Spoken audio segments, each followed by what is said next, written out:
Ah, on peut dire, les Allemands, vous avez fait des dingueries. Mais je pense que nous les Français on est bien meilleurs que vous. What's up les catchadits, c'est Jimbo et on est parti pour revenir sur ce qui s'est passé du côté de Bashim Berlin. Le dernier PAE de la WWE qui s'est tenu ce samedi vers 19 h sur le WWE Network. Donc un événement qui a fait plaisir à beaucoup de catchadits français car l'avantage que le show soit en Allemagne, on a pu regarder le show à des heures raisonnables. Encore une fois, je m'excuse de ne pas avoir été présent à vos côtés pour un live réaction du show. Voilà, mes obligations professionnels ont pris le dessus et il a fallu que je rate cet événement à vos côtés. Et au vu de ce qui s'est passé hier soir, je vous dis honnêtement les catchadites, j'aurais aimé être à vos côtés. Et au vu de la carte de Bashim Berlin, on s'attendait à de la dinguerie lors du show. Alors la dinguerie, y a pas de souci. Il y en a eu, dans l'ensemble c'est un très bon PAE. Mais il y a un énorme problème que je dois souligner par rapport à ce PAE. Et c'est malheureux à dire et c'est pas contre vous fans de catch allemand. C'est que malheureusement, ce PAE, c'est un PAE secondaire aux yeux de la WWE. Et vous allez comprendre pourquoi je dis ça. Car on remarque que la WWE, depuis son ère Triple H, a certes ce fameux format de 5 matchs, et je trouve que personnellement ça fonctionne très bien, mais on ressent quand même l'absence de risque prise par la WWE lors de ces shows. Alors c'est sûr, c'est premier PAE en Allemagne, donc la WWE va surfer sur le fait que c'est premier show pour que le public soit à fond durant le show. On a eu ce cas-là du côté de Backlash.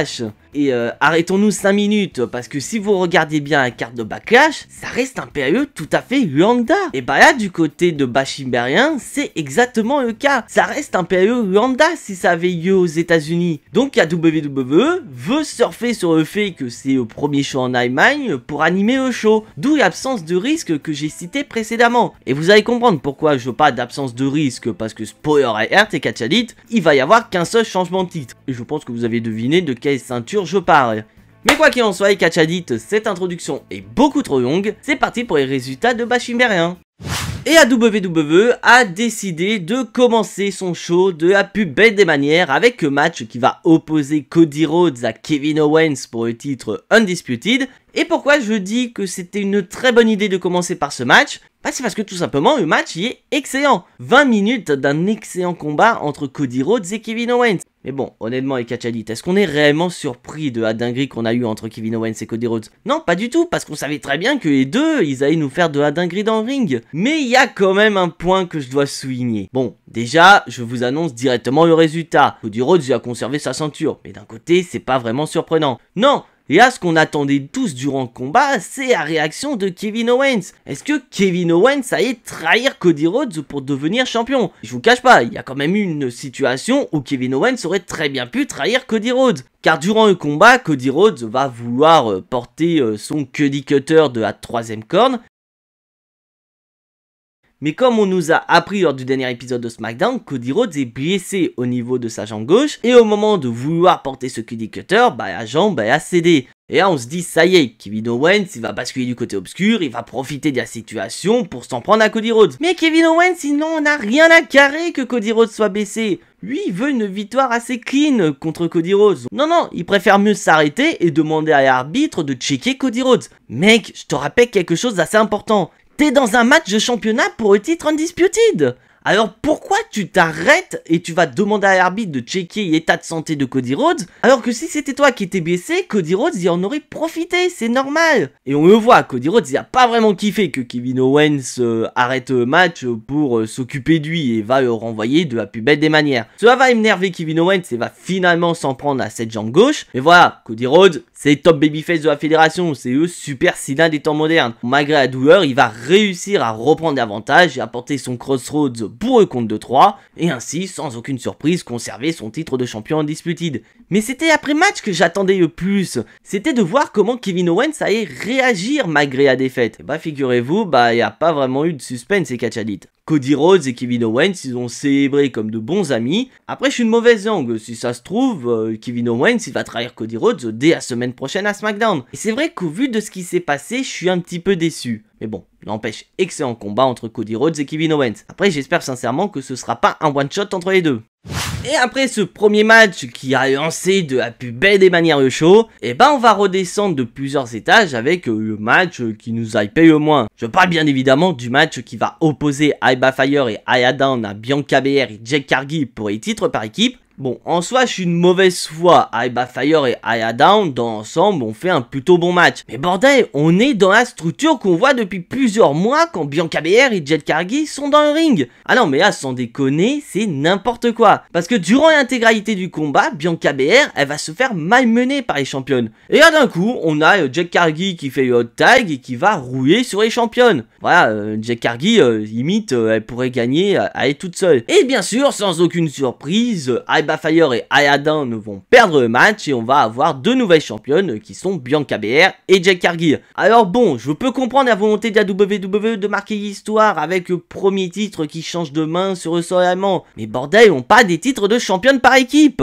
On parle des titres les moins prestigieux à la WWE. On a eu le même cas du côté de Backlash ou encore de Cash Castle. C'est bon, tu veux marquer l'histoire, tu peux H. Mais t'aurais encore plus marqué l'histoire si c'était un titre majeur qu'aurait changé de main. Sans déconner, il y avait tellement de possibilités de mettre un bien meilleur match que ça sur la carte. Comme par exemple Open Challenge et Knight contre Ludwig Kaiser.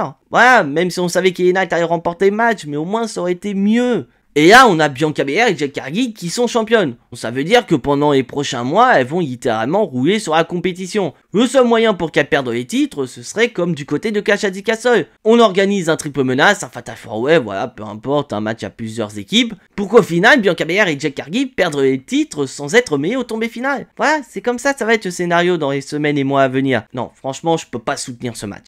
Bon, je vais me calmer un petit peu les catchadits et on va passer au prochain combat. Et là, le combat dont on va parler, c'est un des combats que j'attendais le plus. Le combat qui va opposer CM Punk à Drew McIntyre dans un strap match. Et bordel, l'entrée de CM Punk, c'est totalement dingue. Ah, le public allemand est littéralement derrière celui qu'on nomme Best in the World. Et au niveau du combat, je n'ai rien à dire. C'est un très bon strap match. Les deux catcheurs, ils se font vraiment plaisir. Ils se détruisent de la plus bête des manières. On ressent vraiment que le match qu'on a eu du côté de SummerSlam, c'était juste un échauffement entre les deux. On ressent vraiment le côté personnel qui se dégage dans ce match. On sent que les deux catcheurs, ils sont pas juste là pour gagner un match. Ils sont là pour se détruire l'un l'autre. Mais il y a quand même un point négatif par rapport à ce combat. Et oui, je sais, je cherche toujours des points négatifs à tous les matchs que je vois. Mais d'un côté, je suis obligé d'en parler. Car je vous rappelle, les catchadicts, que dans l'histoire de la WWE, on a eu plusieurs variantes du strap match. Il y a eu le dernier en date entre Bray Wyatt et Daniel Bryan où il n'y avait pas réellement de règles dans ce combat. Et on a eu ceux il y a de ça quelques années entre par exemple John Cena et Rusev ou encore Mark Henry contre Sheamus. À savoir des strap match où le but de remporter le match c'est d'allumer des lumières qui sont dispatchées aux quatre coins du ring. Et figurez-vous les catchadicts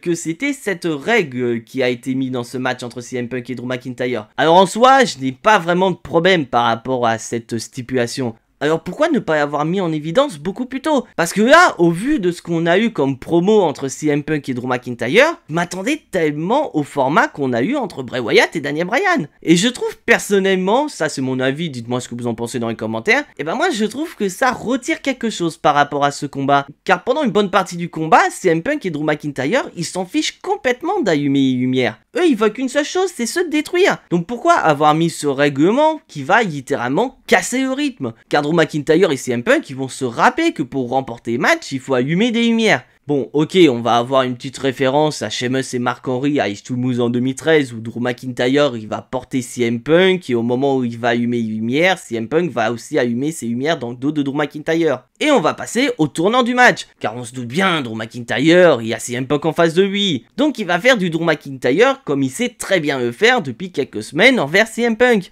Il va sortir ce fameux bracelet pour encore plus chambrer CM Punk, sauf que c'est l'erreur de trop Drew McIntyre, parce que CM Punk il va se réveiller et va lui porter pas moins de 4 GTS d'affilée. Bon, pas vraiment d'affilée, parce qu'entre chaque GTS, il va allumer les différentes lumières. Pour au final, allumer les 4 lumières et remporter combat. Côté, c'est pas vraiment surprenant de voir CM Punk remporter match. Car on est tous d'accord, les catchadicts, CM Punk, Drew McIntyre, c'est très loin d'être terminé. On se doute bien qu'il va y avoir le 3e match du côté de Bad Blood. Donc c'était assez logique que CM Punk remporte le combat. Parce que sinon, pourquoi faire un 3e match entre CM Punk et Drew McIntyre si Drew McIntyre a déjà remporté la rivalité? Non, faut vraiment faire en sorte que le match qu'ils auront du côté de Bad Blood soit vraiment le dernier entre les deux. Il faut que ce match à Bad Blood clôture cette rivalité entre CM Punk et Drew McIntyre. Logique que CM Punk remporte le match. Mais voilà, je chipote un petit peu, très bon combat, on a ressenti de l'intensité entre les deux, on a eu du sang, c'était génial. Donc voilà, que dire de plus de ce match? C'est juste dingue.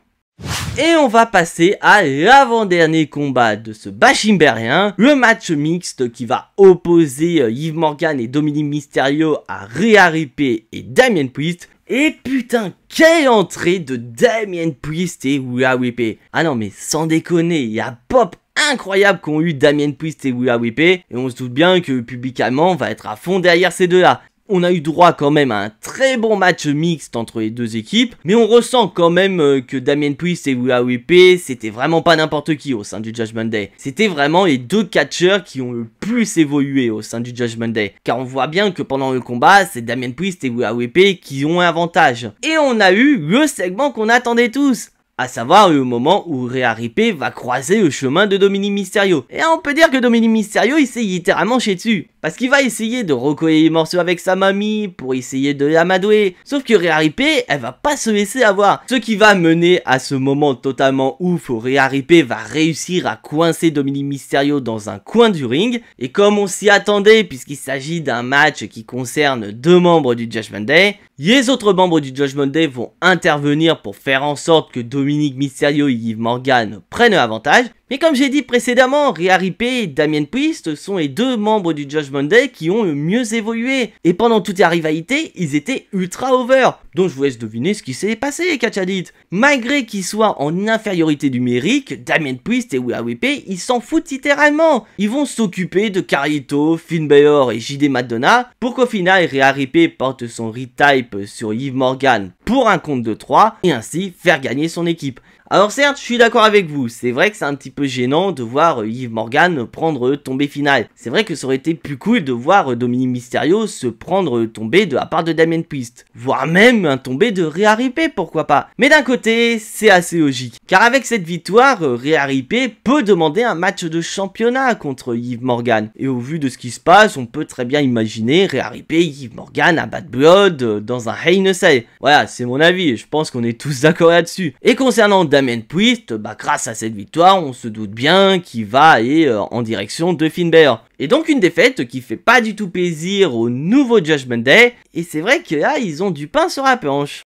Et maintenant les Catchadit, c'est l'heure du main event. Le match qui va opposer Gunther à Randy Orton pour le titre World Heavyweight. Et bordel, j'ai parlé des entrées de Cody Rhodes, Kevin Owens, Damien Priest et Rhea Ripley. Là, on est quand même obligé de parler des entrées de Gunther et Randy Orton. Ah non, sans déconner, ce sont les meilleures entrées de la soirée. Donc avant même que le combat commence, on sentait quand même quelque chose de très particulier entre Randy Orton et Gunther. Que dire de ce match, Catchadit? Ah, il est juste excellent. Alors je suis d'accord avec vous, le match dure quand même une bonne trentaine de minutes. C'est vrai, s'ils auraient écourté ce match de 5 minutes, ça m'aurait pas vraiment dérangé. Mais d'un côté, c'est assez normal qu'on ait 30 minutes de combat entre Randy Orton et Gunther. Alors certes, c'est main event, c'est le match qu'on attend le plus. Mais d'un côté, il s'agit aussi de la première défense de titre de Gunther. Donc il faut vraiment lui donner du temps pour montrer à tout le monde que même si en face de lui c'est Randy Orton, c'est un 14 fois champion du monde, et Gunther il est capable de tenir tête à Randy Orton. Et c'est vraiment dans la continuité de ce qu'on a eu entre les deux du côté de l'Arabie Saoudite. Parce qu'en Arabie Saoudite, le match était déjà très bon entre les deux, et le match qu'on a eu à Bash Imbérien est encore meilleur. Gunther y est vraiment incroyable. De l'autre côté, Randy Orton il est tout aussi dingue que Gunther. Voir Randy Orton prendre des bumps à son âge, c'est juste ouf. Et on va avoir un Randy Orton au format prédateur ultime. Il va s'en prendre aux mains de Gunther pour empêcher ce dernier de lui porter une powerbomb. Et ça va marcher durant le combat parce que Gunther, il va avoir du mal à porter Randy Orton. Et Randy Orton, en tant que prédateur qui est, il va profiter de la situation pour porter son RKO venu de nulle part. Mais Gunther, il se dégage. Le public de Berrien était chaud comme un braise en voyant Gunther se dégager d'un RKO. Et Randy Orton, il commence à en avoir ras-le-bol. Donc ce dernier, il va vouloir démolir Gunther à l'extérieur, même jusqu'à faire passer le champion World Heavyweight à travers la table des commentateurs. Mais ça ne marche absolument pas, Gunther y est toujours dans le match. Et ça, c'est génial pour construire Gunther en tant que champion. Parce qu'avec tout ce qu'il a pris dans les dents, et qui est capable de se relever face à Randy Orton, clairement, après ce combat, on se demande qui pourrait aller le détrôner. Parce que oui, bon, faut être réaliste 5 minutes et Catchadit. À quel moment on allait voir Randy Orton battre Gunther et devenir notre nouveau champion du monde poids lourd. Dans aucun monde, je suis d'accord avec vous. Gunther, c'est pas juste une prise de finition qu'il y a dans son arsenal, c'est plusieurs prises qu'il y a dans son arsenal pour finir le combat. Et justement, Gunther, il va mixer. Il voit que à Powerbomb, c'est assez compliqué au vu de ce qu'il a pris durant le combat, donc il va changer de stratégie et va tenter une prise du sommeil pour endormir la vipère. Et ça va marcher. Randy Orton va s'endormir et Gunther va remporter le match par soumission. Très bonne victoire de Gunther, je n'ai rien à dire là-dessus. Et on va avoir cet après-match totalement dingue où Gunther et Randy Orton vont se serrer la main. Je sais pas pour vous les catch addicts, mais pour moi c'est clairement un passage de flambeau. Car il faut pas oublier un détail très important. Randy Orton est le plus jeune champion World Heavyweight de l'histoire de la WWE. Randy Orton et le titre World Heavyweight, c'est une grande histoire. Donc avec cet acte là, Randy Orton respecte certes Gunther, mais c'est surtout un Randy Orton qui passe ce flambeau à Gunther. Et ça montre clairement que Gunther y est promis à un grand règne de champion du monde poids lourd. Et franchement, je suis curieux de voir ça. Alors certes, on sait pas ce qui va se passer pour Gunther dès la semaine prochaine, mais à la différence de Cody Rhodes, je suis impatient de voir qui sera le prochain adversaire de Gunther. Après, n'hésitez pas à me dire dans l'espace des commentaires qui verriez-vous affronter Gunther du côté de Bad Blood. Mais moi, je suis curieux de voir le prochain épisode de Raw.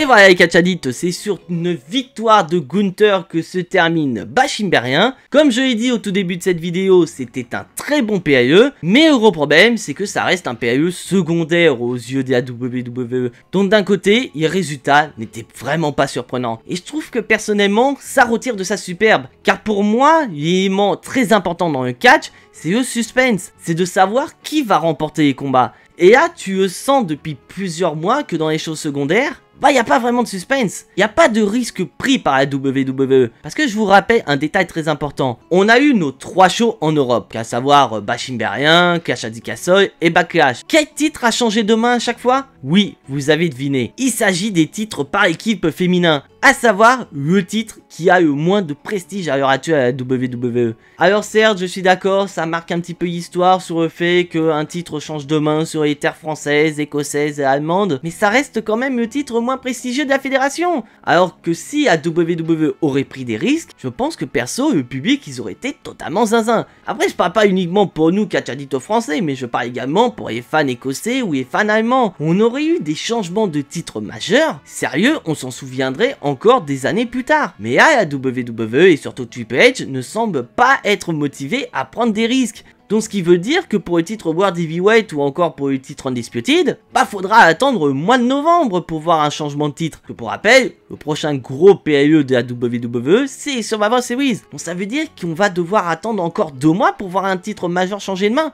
Non, moi sérieusement je peux pas. Il faut vraiment qu'à WWE prenne des risques. Il faut vraiment que dans les shows secondaires on ait du suspense. Parce que le gros problème c'est qu'on a des affiches incroyables comme Cody Rhodes et Kevin Owens. Ou Randy Orton et Gunther. Mais le gros problème c'est qu'on sait très bien que ce soit Gunther ou Cody Rhodes, aucun des deux n'aille céder son titre. Et moi je trouve que ça retire quand même quelque chose d'important concernant les matchs. Donc voilà, c'est mon avis personnel, n'hésitez pas à me dire dans l'espace des commentaires. Mais quoi qu'il en soit, si je retire les points négatifs que j'ai cités tout au long de la vidéo, on a quand même un très bon PAE. Et GG au public allemand, vous étiez totalement ouf. Et voilà les catch addicts, c'est tout pour les résultats de Bashimberien. Si bien sûr vous appréciez ce que je fais, n'hésitez absolument pas à porter votre plus beau RKO sur le bouton like et à cliquer sur le bouton abonner. Ça reste de très bons moyens de me soutenir et c'est entièrement gratuit. Je vous invite bien évidemment à cliquer sur la petite cloche pour être notifié de la sortie des prochaines vidéos. Car en parlant de prochaines vidéos et catch addicts, je vous donne rendez-vous mercredi pour une toute nouvelle vidéo. Et spoiler alert et catch addicts, la vidéo va traiter d'un catcheur du roster actuel de la WWE. Et j'irai même beaucoup plus loin. Ce catcheur fait partie du roster de Raw. Voilà, j'ai donné assez d'indices, n'hésitez pas, j'ai donné assez d'indices, donnez-moi votre réponse dans l'espace des commentaires. Mais en attendant, on n'oublie pas le plus important, soyez tous très fiers d'être des catch addicts. C'était Jimbo, et à la prochaine.